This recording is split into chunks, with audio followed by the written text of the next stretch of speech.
శ్రోతలకు క్రొవ్విడి వెంకటరాజారావు అనేక నమస్కారాలు.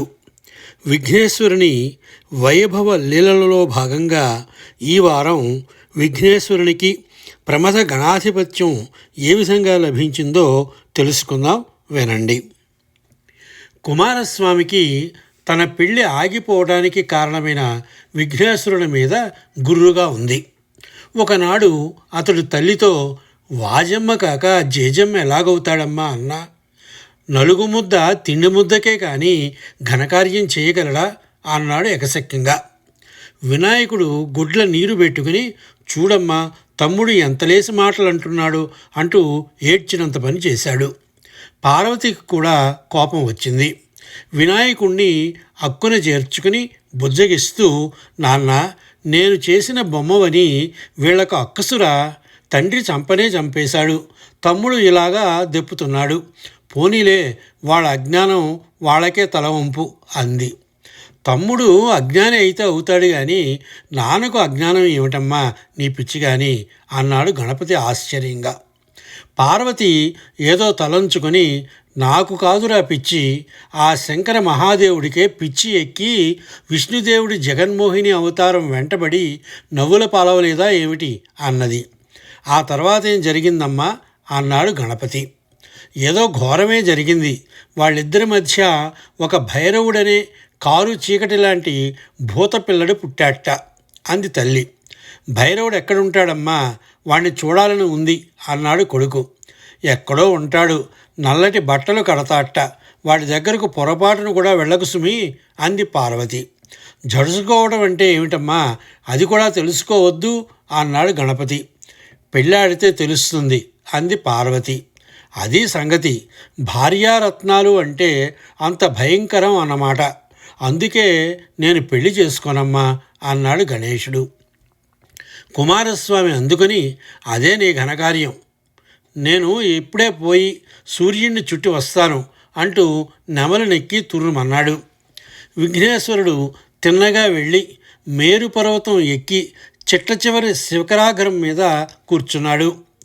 మేరు పర్వతం చుట్టూరా సూర్యుడు తిరుగుతూ ఉంటాడు. అక్కడ సూర్యాస్తమయం అనేది ఉండదు.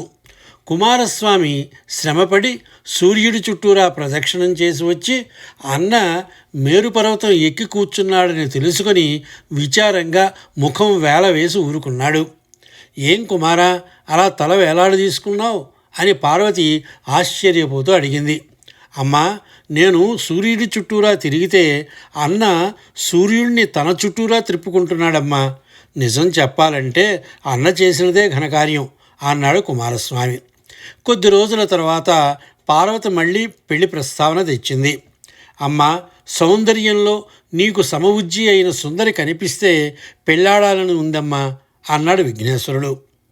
పార్వతి చురక తగినట్లు పెదవి కరుచుకొని, అలాగైతే ఇంటి మొగసాల కూర్చుని దారి వెంట వచ్చిపోయే వాళ్ళను చూస్తుండరా కుంక అంటూ కదిలింది. అలాగే తల్లి, నీ ఆజ్ఞ అని వినాయకుడు వీధిలో కూర్చుని కొంతసేపు తూర్పుకి మరికొంతసేపు ఉత్తరంగా అలాగా 8 దిక్కులకు ముఖం పెట్టి చూడసాగాడు. పార్వతి అతని వింత చేష్టకు వింతగా చూసి, ఏం నాయనా కనిపించిందా అని అడిగింది. విఘ్నేశ్వరుడు, అమ్మా, ఏ దిక్కు చూచినా నాకు మరేమీ కనిపించలేదు, జగజ్జననివైన నీవే 8 చేతులతో 8 దిక్కులా కనిపిస్తున్నావమ్మా అన్నాడు.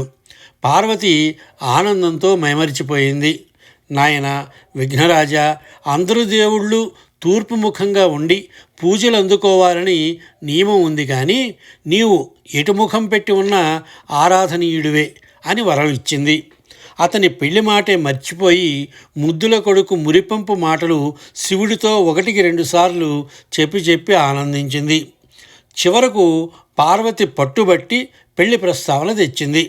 అమ్మ, తమ్ముడు దేవసేనాధిపతి పదవిలో ఉన్నాడు, అతను 2 పెళ్ళాడినా తగును, నేను ఊరికినే తింటూ కూర్చున్నాను, ఎలా పెళ్లి చేసుకునేది అన్నాడు విఘ్నరాజు. శివుడు, నువ్వు నా ప్రమథగణాలన్నిటికీ గణనాథుడిగా ఉండు అన్నాడు. నాన్నగారు, ఉండమంటే సరా, అర్హత ఉండాలి కదా, తమ్ముడు ఎలాగూ సేనాధిపత్యంలో ఆరితేరి ఉన్నవాడు, ఉండనే ఉన్నాడు కదా అన్నాడు విఘ్నేశ్వరుడు.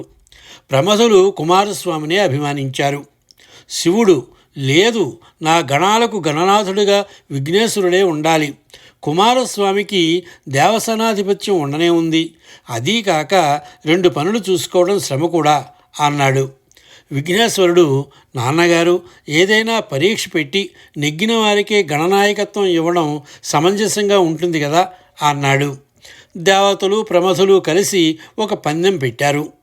ఈ భూమి మీద ఉన్న అన్ని క్షేత్రాలని తీర్థాలని ఎవరు ముందు సేవించి తిరిగి వస్తారో వారు గెలిచినట్టు అని. కుమారస్వామి నెమలి మీద ఎగిరి వెళ్ళాడు.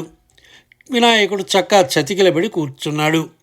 అప్పుడు విష్ణువు అతన్ని ఏకాంతానికి తీసుకువెళ్ళి, నాయనా, మేము నిన్ను అభిమానిస్తున్న వాళ్ళం. నీ ఓటమి మా దేవతలందరికీ ఓటమి అవుతుంది. మాకు తలవంపులు తేవడం నీకు భావ్యం కాదు. అదీకాక తండ్రి గొప్పదనం తనయుడు నిరూపించితేనే జన్మ సార్థకత అవుతుంది. నువ్వేమీ తిరగనక్కర్లేదు, నేను చెప్పినట్లు చేస్తే చాలు అని విఘ్నేశ్వరుడి చెవిలో రహస్యం ఉపదేశించాడు. పార్వతి అమ్మయ్య అనుకుంటూ విష్ణువుని కృతజ్ఞతగా చూసింది. విఘ్నేశ్వరుడు మఠం వేసి కన్నులు మూసి శివపంచాక్షరి మంత్రాన్ని జపిస్తూ కూర్చున్నాడు. కుమారస్వామి వెళ్ళిన చోటల్లా అంతకంటే ముందే విఘ్నేశ్వరుడు ఎలుక మీద వచ్చి తీర్థమాడి సేవించి వెళ్ళినట్లు తెలుసుకొని ఆశ్చర్యపడుతూ హతాశుడై తిరిగి వస్తూనే తాను ఓడిపోయినట్లు విఘ్నేశ్వరుడిదే విజయమని చెప్పాడు. విఘ్నేశ్వరుడు తమ్ముడితో చేతులు కలిపి శివుడి వద్దకు తీసుకువెళ్ళి, తమ్ముడు, నేను జయించను లేదు, నీవు ఓడను లేదు, మన ఇద్దరం నిమిత్త మాత్రం. జయించింది నాన్నగారే.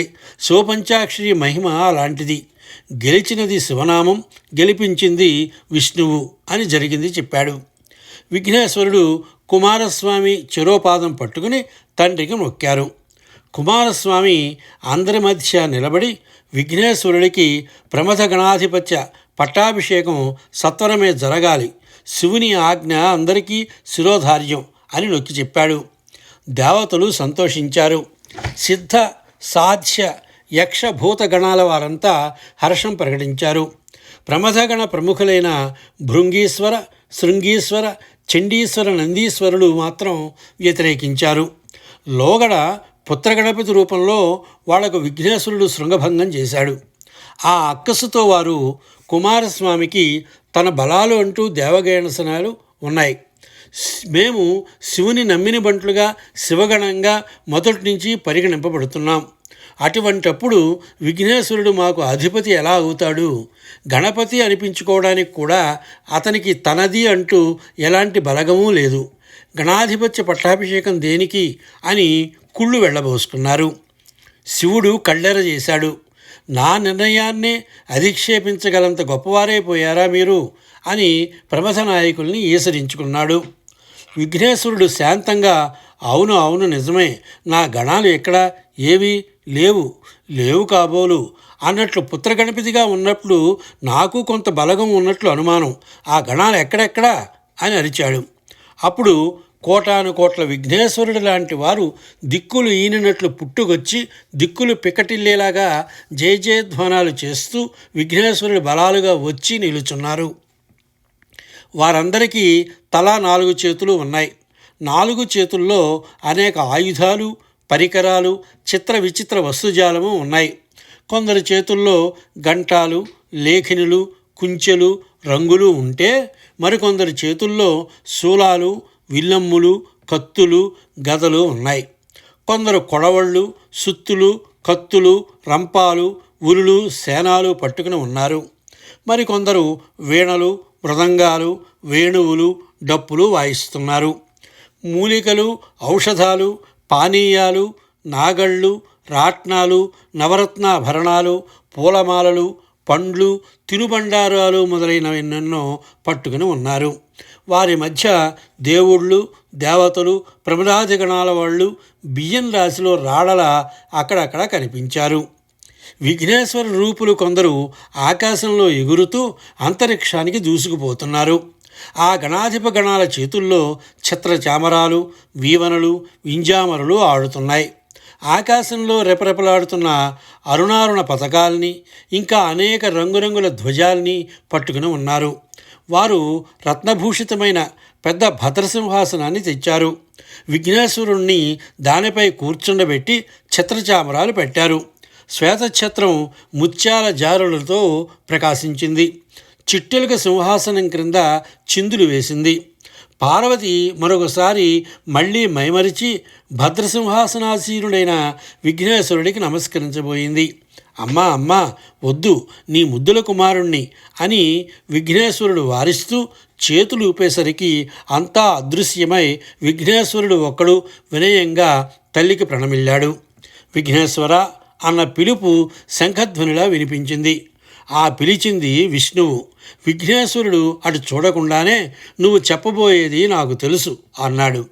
నీకు తెలిసినా అది అందరికీ కూడా తెలియాలి కదా, అదే చెబుతున్నాను అంటూ విష్ణువు విఘ్నేశ్వరుడి పెళ్ళి 1000 విఘ్నాల సామెతగా విఘ్నేశ్వరుడు కల్పించుకున్న విఘ్నాలు ఇప్పటికీ 1000 పూర్తయ్యాయి. ఇటుపైని విఘ్నం కల్పించుకోవడానికి వీల్లేదు, కల్పించుకున్నా చల్లదు అని గట్టిగా పలికాడు. విన్నారు కదా. వచ్చే వారం వినాయకుని మరో అద్భుత లీలను విందురుగాని. మరి ఎప్పుడూ విన్నవిస్తున్నట్లుగానే ఛానల్ని సబ్స్క్రైబ్ చేసుకొని వారు వెంటనే చేసుకోండి. మీ బంధుమిత్రులకు తప్పకుండా షేర్ చేయండి. సర్వే జనా సుఖినో భవంతు. స్వస్తి.